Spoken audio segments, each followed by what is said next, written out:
Bienvenidos, queridos milagronautas, a Explorando un curso de milagros con Moss, el espacio donde recordamos que los milagros no se aprenden, se permiten. Hoy tenemos entre manos una exploración verdaderamente fascinante. Hola, qué gusto estar aquí platicando con ustedes. Y sí, es un tema que pega justo en el centro de lo que vivimos todos los días. Totalmente. Vamos a sumergirnos en uno de los análisis más recientes y populares que se han publicado en el canal. Me refiero al dossier de metafísica avanzada sobre la lección 66 del libro de ejercicios. La lección de mi función y mi felicidad son una sola. Esa mera. Y para quienes nos escuchan y quizá no estén tan familiarizados, un dossier en este espacio es, digamos, un documento de estudio exhaustivo donde desmenuzamos las enseñanzas del curso. Claro, no nos quedamos en la superficie. Exacto. Y para arrancar esta charla, quiero lanzar una reflexión al aire porque creo que es el núcleo de todo lo que vamos a platicar hoy. ¿Te ha pasado que perdonas con la boca, pero por dentro sigues en guerra? Uf, qué pregunta. Y la respuesta casi siempre es sí. Esa es precisamente la disonancia cognitiva que la lección 66 viene a desarmar por completo. Porque se siente horrible, ¿no? Como que estás haciendo el esfuerzo, pero no hay paz. Exactamente. Esa guerra interna ocurre porque, a un nivel muy profundo, la mente humana sigue creyendo que hacer lo correcto, o lo que llamamos ser espiritual, requiere inherentemente de un sacrificio. ¿Como si te cobraran un impuesto por ser bueno? Ajá. La misión de nuestro análisis de hoy es entender, paso a paso, cómo el sistema de pensamiento del ego nos ha convencido de que el sufrimiento o este esfuerzo agotador son monedas de cambio necesarias para avanzar. Y vamos a ver cómo, al unificar nuestra función con nuestra felicidad, podemos por fin soltar esa carga. Es un cambio de paradigma total. Sí, cambia por completo cómo vives tu martes por la mañana. Y fíjate, vamos a aterrizar esta idea porque suena precioso en la teoría, pero a la mente analítica le cuesta un montón procesarlo. Revisando mis notas sobre el capítulo 21 del texto, me llamó mucho la atención algo. Sobre la separación. Sí, sobre la separación. Todo este dolor emocional que experimentamos nace de una creencia muy específica. La idea de que la voluntad de Dios y nuestra propia voluntad están en conflicto constante. O sea que lo que a ti te hace feliz a Dios no le gusta y viceversa. Exacto. Y para ser honesto, me pasó esta misma semana. El martes pasado se cayó el servidor principal en la oficina. Híjole, el caos total. Un caos absoluto. Todo el mundo corriendo, gritando, y yo, intentando aplicar mis principios espirituales para mantener la calma. Pero por dentro sentía que ser el pacífico me estaba costando la vida. Como si estuvieras reprimiendo tu naturaleza. Tal cual. Sentía que mi ego me gritaba que lo natural era entrar en pánico con los demás. Asumimos casi por defecto que lo divino está peleado con nuestro bienestar inmediato. Es un ejemplo perfecto de cómo opera la mente dividida. Lo que resulta fascinante de esta lección, la 66, es que no te pide que simplemente tengas fe ciega para aguantar esa crisis en tu oficina. No te dice, aguanta porque eres espiritual. No, para nada. Te presenta una prueba lógica impecable.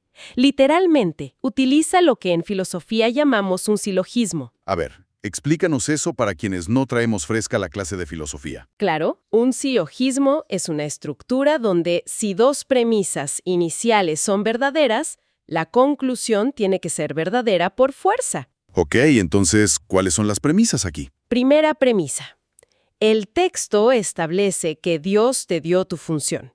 Segunda premisa, y esta viene del capítulo 13, la fuente creadora es solo amor. Y el amor verdadero no exige nada, no cobra peajes, solo sabe dar. A ver, detengámonos ahí. Si seguimos esa lógica, la conclusión ineludible es la tercera parte de la prueba. Nuestra función debe ser nuestra felicidad. Así de simple y así de radical. No es un subproducto.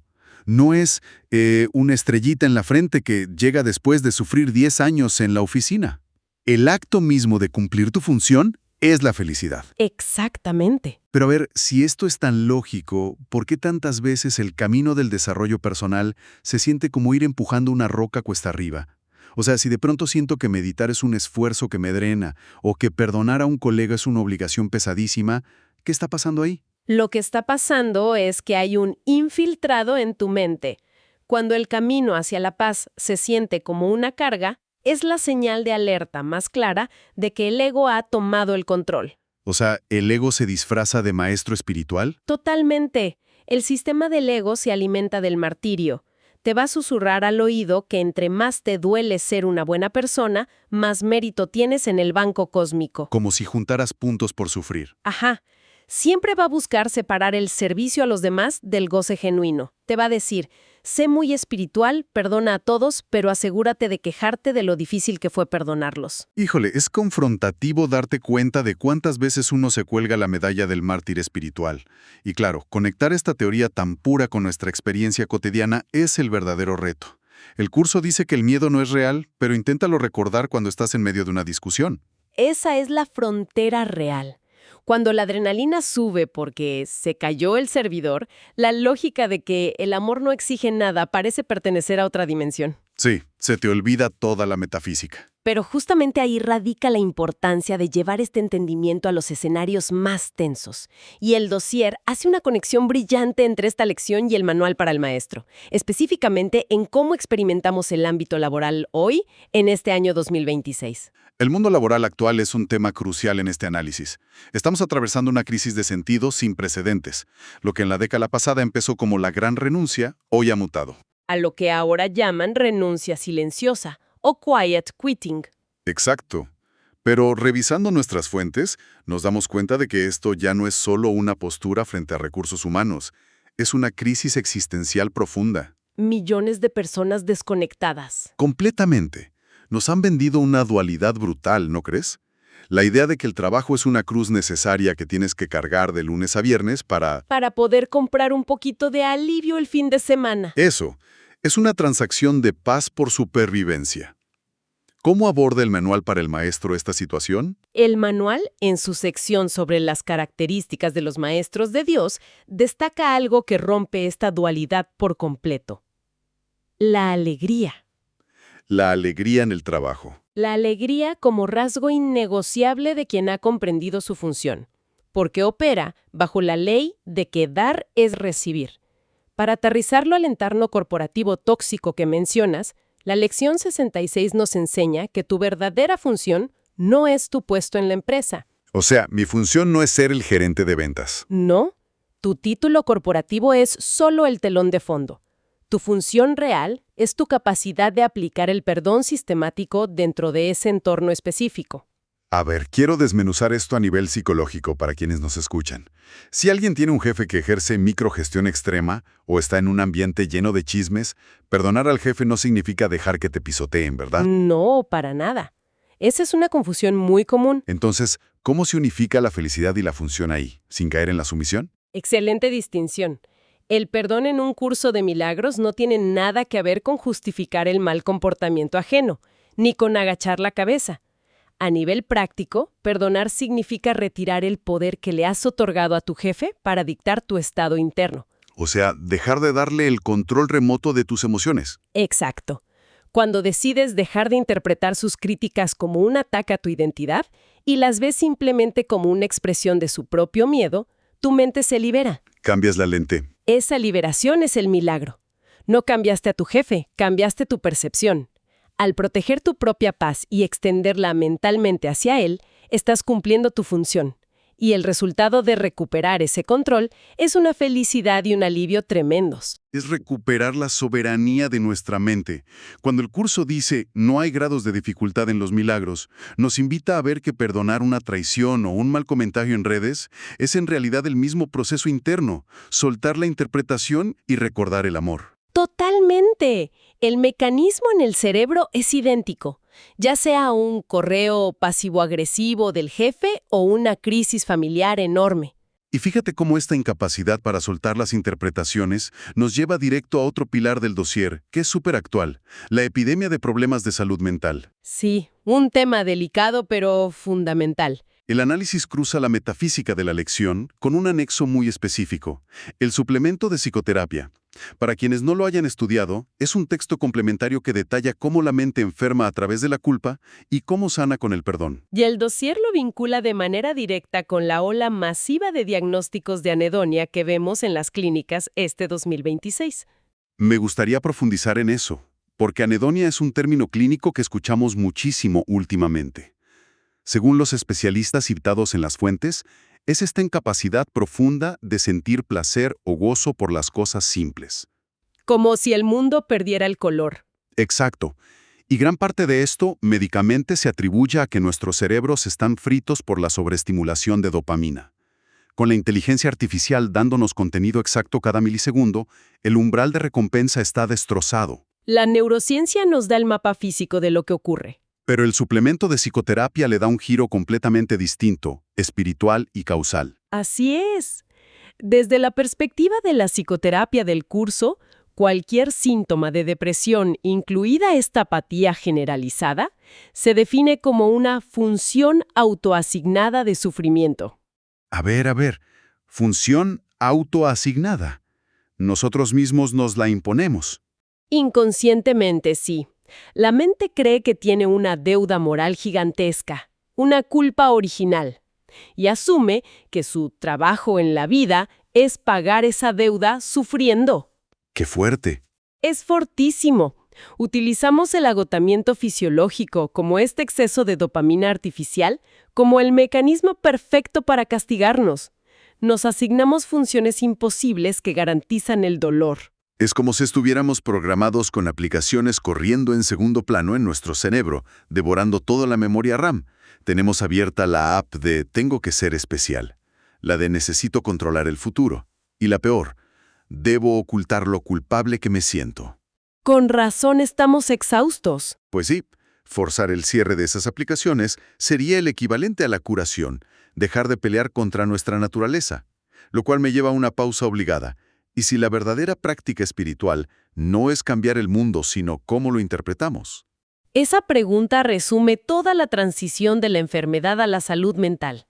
La curación llega cuando comprendes que no fuiste creado para administrar el universo, sino para ser el canal por donde fluye el perdón.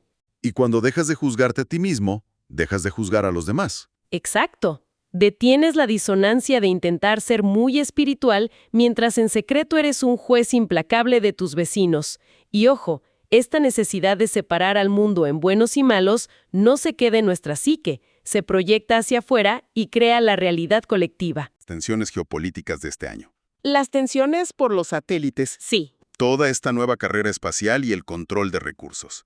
Y aquí quiero hacer un paréntesis súper importante para la audiencia. Al observar esto a través de las enseñanzas, no estamos tomando ninguna postura política. Absolutamente ninguna. Ni de izquierda ni de derecha. Cero. Ni a favor de una nación ni de otra. Simplemente estamos reportando cómo el material original interpreta la estructura de estos conflictos masivos. Es una aclaración fundamental. El curso es completamente imparcial frente a las formas del mundo. Analizando estas tensiones satelitales, vemos que los discursos nacionales, sea cual sea el país, suelen pedir a los ciudadanos que sacrifiquen su bienestar. Sacrificar la paz mental o la economía en nombre de la seguridad nacional. Así es. Y desde la perspectiva del curso, creer que la función de un grupo requiere amenazar a otro grupo es simplemente el sistema del ego proyectado a escala masiva. Según el análisis, cualquier narrativa que separe la función de una nación de la paz universal es una ilusión. El curso es categórico. Ninguna función que requiera el sacrificio de otro puede ser real, porque el amor no exige nada. Entonces, si alguien nos escucha y está viendo las noticias en la noche, sintiendo que se le oprime el pecho por el estado del mundo, la aplicación de la lección 66 es vital aquí. ¿Cuál sería esa aplicación práctica para no entrar en pánico frente a la televisión? Reconocer que tu función es ser un testigo de la unidad, sin importar lo que muestren las pantallas. Cuando te identificas con un bando, tu paz depende de lo que haga el enemigo. Eliges ser vulnerable. Le das el control remoto al noticiero. Exacto. Pero cuando asumes que tu única función real es extender la visión de unidad y perdonar la ilusión, recuperas tu poder. Observas el conflicto global, comprendiendo que la hostilidad es una petición de amor, no una amenaza a tu esencia real. Eso me recuerda una frase del curso. No estás enfadado por la razón que crees. ¿Y cuántas veces eso cambia todo? Creemos que la angustia viene de la inflación o de la crisis espacial, pero en realidad la raíz del miedo es que olvidamos nuestra función. Elegimos ver a través de la lente de la carencia. Y este sentimiento de vulnerabilidad frente al mundo es lo que nos empuja a buscar ayuda superior. Lo cual nos lleva al último punto del dossier. El análisis del suplemento El canto de la oración. ¿Podrías definir brevemente qué es esto? Claro. Claro, El canto de la oración es un suplemento oficial dictado después del curso. Es un texto breve, pero desmantela por completo nuestras ideas sobre lo que significa orar. Nos da una sacudida. ¡Tremenda! Porque por lo general, cuando nos sentimos amenazados por el mundo, nuestra tendencia es pedirle a lo divino que intervenga para arreglar las cosas a nuestra conveniencia. La clásica lista de súper espiritual. Por favor, que me den el aumento, que gane mi candidato, que mi pareja cambie. Exacto.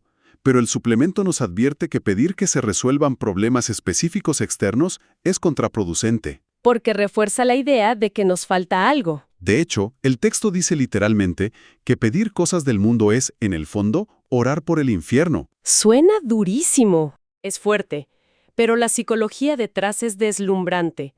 Cuando pides que el mundo exterior cambie para poder ser feliz, afirmas dos mentiras del ego.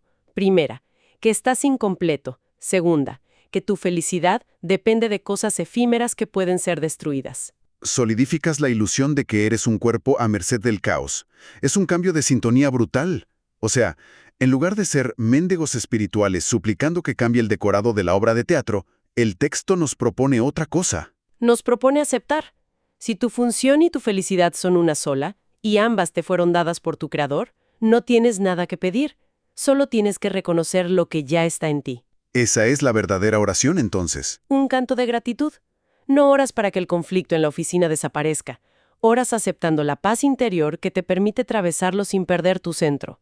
Y te conviertes en un ancla de cordura para los demás. ¡Qué maravilla!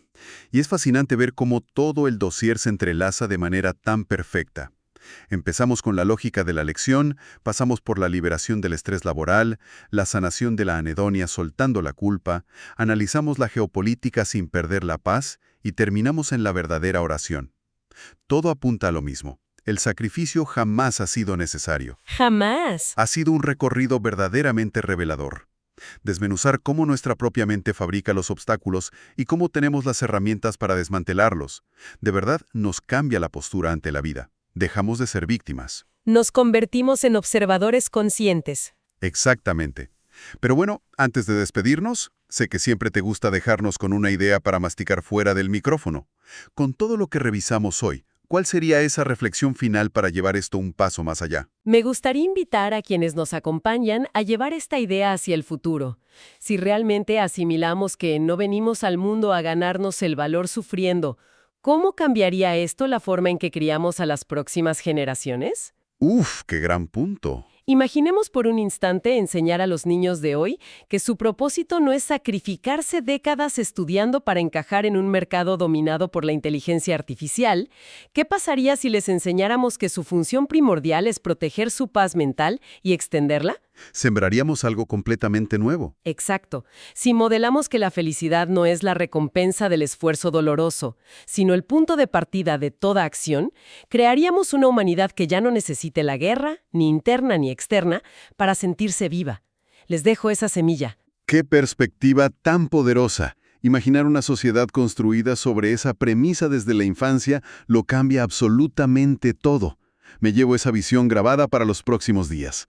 Esto fue Explorando un curso de milagros con Moz, un espacio para recordar juntos que el amor sigue siendo la respuesta.